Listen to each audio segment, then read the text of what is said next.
ایک بار حضرت محمد صلی اللہ علیہ وآلہ وسلم نے حضرت علی رضی اللہ تعالیٰ عنہ کو بلایا اور فرمایا کہ بنو ہاشم کے بزرگوں اور جوانوں کو دعوت پر بلاؤ اور ان کے مطابق کھانے کا انتظام کرو۔ حضرت علی رضی اللہ تعالیٰ عنہ نے عرض کیا، یا رسول اللہ، کھانے میں کیا تیار کرواؤں؟ آپ صلی اللہ علیہ وآلہ وسلم نے فرمایا، ایک بکری کی ران، ایک پیالہ دودھ اور تقریباً 3 کلو گیہوں کی روٹی۔ حضرت علی رضی اللہ تعالیٰ عنہ نے نبی کریم صلی اللہ علیہ وآلہ وسلم کے حکم کے مطابق تمام انتظامات کیے۔ یہ دعوت حضرت ابو طالب کے گھر پر رکھی گئی۔ بنو ہاشم کے تقریباً تمام افراد کو بلایا گیا۔ حضرت علی رضی اللہ تعالیٰ عنہ نے خود ہر گھر جا کر دعوت پہنچائی۔ تقریباً 40 مردوں نے شرکت کی، کچھ خواتین بھی موجود تھیں۔ اگلے دن جب سب اکٹھے ہوئے تو ابو لہب نے کھانا دیکھ کر حیرت سے کہا، کیا تم نے ہمیں بھوکا مارنے کے لیے بلایا ہے؟ صرف ایک ران ہے، ہم میں سے کوئی ایک ہی اسے کھا سکتا ہے، یہ 40 آدمیوں کے لیے کیسے کافی ہوگی؟ نبی کریم صلی اللہ علیہ وآلہ وسلم مسکرائے اور فرمایا، آپ صبر سے بیٹھیں اور انتظار کریں۔ پھر حضرت علی رضی اللہ تعالیٰ عنہ کھانا لے آئے اور پیش کیا۔ نبی کریم صلی اللہ علیہ وآلہ وسلم نے فرمایا، اللہ رب العالمین کے نام سے شروع کرو۔ نبی کریم صلی اللہ علیہ وآلہ وسلم نے سب سے پہلے اپنا بابرکت ہاتھ کھانے پر رکھا، پھر لوگوں میں تقسیم کیا۔ خاص طور پر ابو لہب سے فرمایا کہ خوب جی بھر کر کھائیں، کوئی کمی نہیں ہوگی۔ سب نے پیٹ بھر کر کھایا، پھر بھی کھانا باقی رہ گیا۔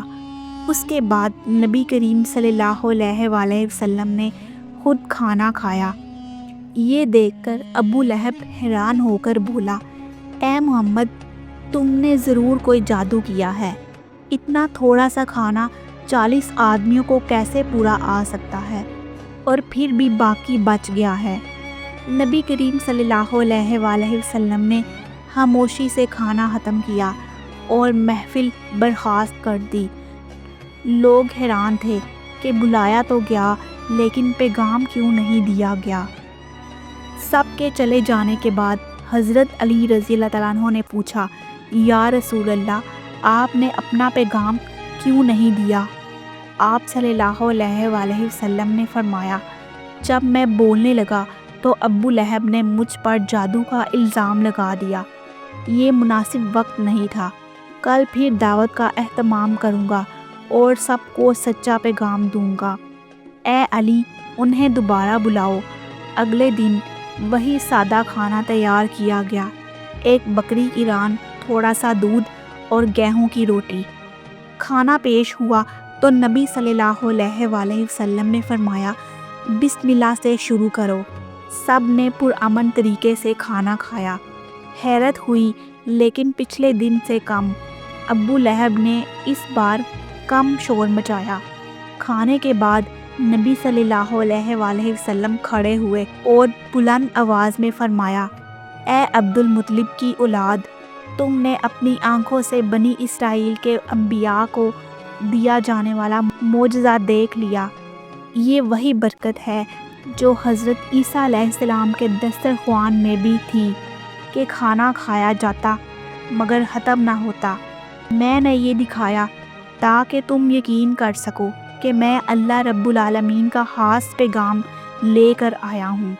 لیکن پہلے بتاؤ، کیا تم نے مجھے کبھی جھوٹ بولتے دیکھا ہے؟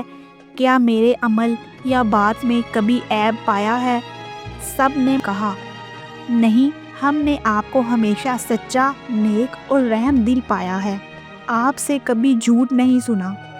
پھر نبی کریم صلی اللہ علیہ وآلہ وسلم نے فرمایا، تو میرا پیغام سنو، اگر نہ مانو تو جہنم کی آگ سے کوئی بچا نہیں سکتا، اور اگر مان جاؤ تو دنیا و آخرت میں نجات و برکات پاؤ گے۔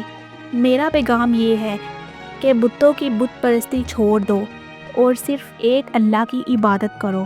وہ ایک ہے، وہ بے نیاز ہے، اس کا کوئی شریک نہیں، اور میں محمد صلی اللہ علیہ وآلہ وسلم اللہ کا آخری نبی اور رسول ہوں۔ آپ صلی اللہ علیہ وآلہ وسلم نے یہ اعلان 3 بار دہرایا۔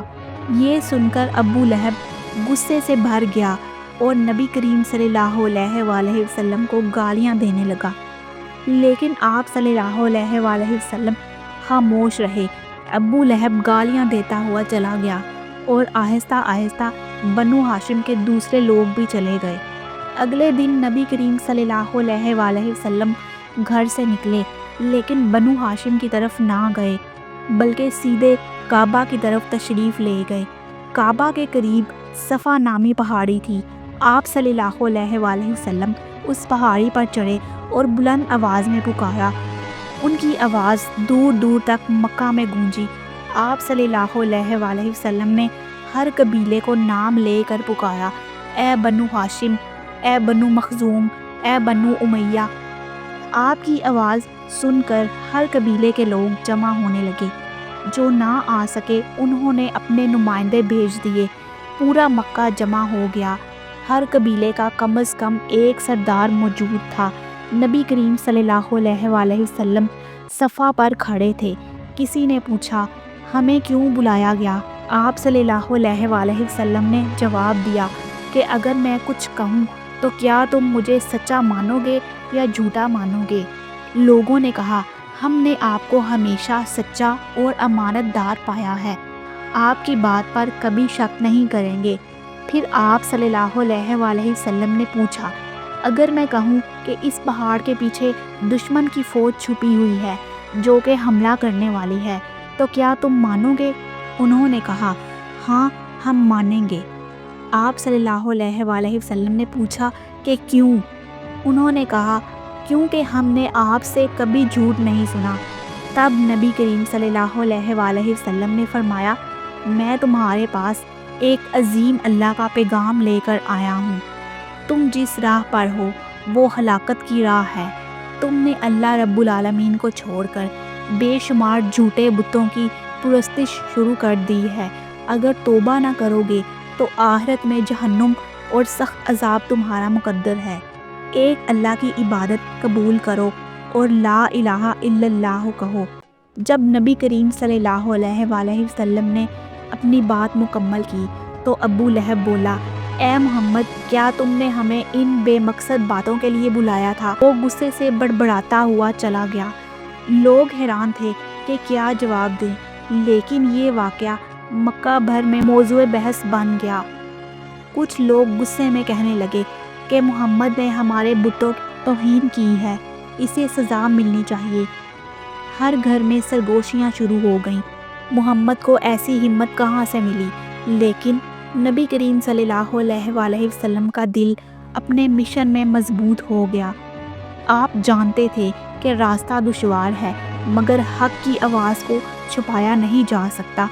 اگلے دن آپ صلی اللہ علیہ وآلہ وسلم نے ایک دلیرانہ قدم اٹھایا، سیدھے کعبہ تشریف لائے اور سب کے سامنے اس کے قریب نماز ادا کی۔ یہ وہ جرأت کا کام تھا جو اس سے پہلے کوئی عام مسلمان نہ کر سکا تھا۔ جب نبی صلی اللہ علیہ وآلہ وسلم حرم میں نماز پڑھ رہے تھے تو کافروں کے دلوں میں حسد اور غصہ بھر گیا۔ خاص طور پر ابو جہل کا غصہ خوفناک حد تک پہنچ گیا۔ ابو جہل ایک متکبر اور ظالم آدمی تھا۔ وہ خود کو تمام عربوں سے برتر سمجھتا تھا اور چاہتا تھا کہ سب اسے سردار مانیں۔ اس کی غرور کی مثال یہ تھی کہ اگر وہ کوئی کپڑا پہنتا تو دوسروں کو وہی پہننے کی اجازت نہ تھی۔ اگر وہ کسی جانور پر سوار ہوتا تو کوئی اس کے آگے چل نہ سکتا تھا۔ جب ابو جہل نے نبی کریم صلی اللہ علیہ وآلہ وسلم کو کعبہ کے سامنے سجدہ کرتے ہوئے دیکھا تو وہ خوش نہ ہوا بلکہ غصے سے بڑبڑایا۔ اس نے چیخ کر کہا، اے محمد، میں تمہیں دوبارہ یہاں سجدہ کرتے ہوئے نہیں دیکھنا چاہتا۔ اگر تم کرو گے تو لات و منات کی قسم، میں یہیں تمہیں سزا دوں گا۔ نبی صلی اللہ علیہ وآلہ وسلم جو عام طور پر نرم لہجے کے مالک تھے، اس دن سختی سے بولے، اے ابو جہل، اگر تم میری نماز روکنے کی کوشش کرو گے تو میرا رب ہی میرے لیے کافی ہے۔ اگلے دن جب ابو جہل کعبہ آیا تو اس نے نبی کریم کو معمول کے مطابق نماز پڑھتے ہوئے پایا۔ جو لوگ اس کی دھمکی سن چکے تھے سب وہیں موجود تھے۔ نبی صلی اللہ علیہ وآلہ وسلم کو سجدے میں دیکھ کر ابو جہل کا غصہ پھٹ پڑا۔ اس نے ایک بڑا پتھر اٹھایا اور چیخا، میں محمد کے سر پر یہ پتھر ماروں گا اور اس کی گردن کو پاؤں تلے کچل دوں گا۔ وہ نبی کریم صلی اللہ علیہ وآلہ وسلم کی طرف بڑھا، لیکن جب قریب پہنچا تو سب نے عجیب و غریب منظر دیکھا۔ جب ابو جہل نے پتھر پھینکنے کے لیے ہاتھ اٹھایا تو پتھر اس کے گلے میں اٹک گیا اور اس کا بازو مکمل طور پر بے حس اور سخت ہو گیا۔ اسے دہشت نے گھیر لیا، وہ چیخا، وہ کانپا، بھاگنے کی کوشش کی مگر ٹھیک سے چل نہ سکا۔ آخرکار بے بس ہو کر پکارا، اے محمد مجھے بچاؤ، میں قسم کھاتا ہوں کہ اب کبھی آپ کی مخالفت نہیں کروں گا۔ نبی صلی اللہ علیہ وآلہ وسلم نے پرسکون طریقے سے اپنا بابرکت ہاتھ اٹھایا اور اشارہ کیا۔ فوراً پتھر زمین پر گر گیا اور ابو جہل کا بازو حرکت میں آ گیا۔ وہ خوف زدہ شخص کی طرح بھاگنے لگا۔ جب وہ اپنے قبیلے کے پاس پہنچا تو لوگوں نے حیرت سے پوچھا، اے ابو جہل، تم تو محمد کو مارنے گئے تھے، اب تم بھاگ کیوں رہے ہو؟ وہ کانپتے ہوئے بولا کہ جب میں محمد کے قریب پہنچا تو ہمارے درمیان ایک بہت بڑی آگ کی خندق دیکھی گئی۔ اس کے کنارے پر بڑے بڑے خوفناک پرندے تھے جن کے پنجے بہت خطرناک تھے۔ مجھے لگا کہ وہ مجھ پر حملہ کریں گے، اس لیے میں بھاگ آیا۔ نبی صلی اللہ علیہ وآلہ وسلم نے بعد میں فرمایا، اگر ابو جہل ایک قدم اور آگے بڑھتا تو فرشتے اسے ٹکڑے ٹکڑے کر دیتے۔ اگر آپ کو یہ واقعہ پسند آیا تو اس واقعے کو شیئر اور لائک ضرور کیجیے گا۔